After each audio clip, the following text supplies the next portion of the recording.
هدار الظان مطلع معلومات من هيسر كركوكي اف منطقة كردي بو يهات يا استعراب كيران عربة إنو نتدا تركمانا جي فترة كتات نتدا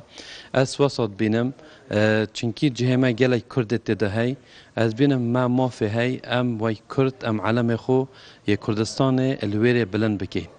دەستپێکی جێ دڵخۆشی هەر کوردێکی ئەڤروکە پەسەندکردنا بڕیارە بلندکردنا ئاڵای کوردستان سەردام و دەستگەهێن میری کەرکووکێ جێ دڵخۆشیە و مافی کوردان چەندین ساڵە قوربانیەکە مەزن بۆ کەرکووکێدایە و کەرکووک گرنگێکە تایبەتە هەل دەف کوردان جێ دڵخۆشیە دەستخۆشیە لێ بڕیارێت بکەین. هەلبەت بۆ کوردان هەر جهەیەکی کورد لێ بنیان بژین ئاخا کووردا بیت کردانه مافت خواه پیرو بگن یا مافت خواه دست ببینن آلای خواه بلند کن هر بوارکی دا ممارسات جانخواه سیاسی و مدنی بکن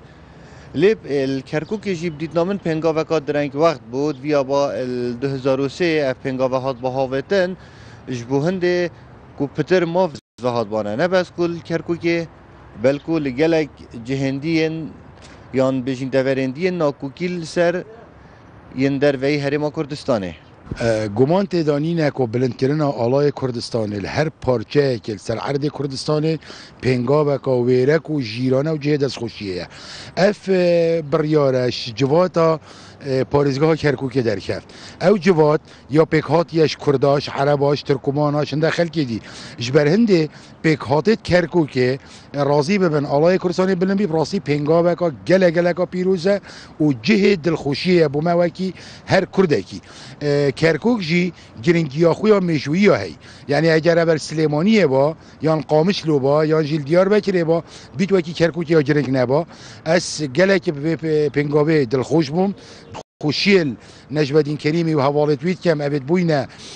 پشتو پناب و بلندترنا آلای کردستانه و قانون و کمبون و پریدشن و توافق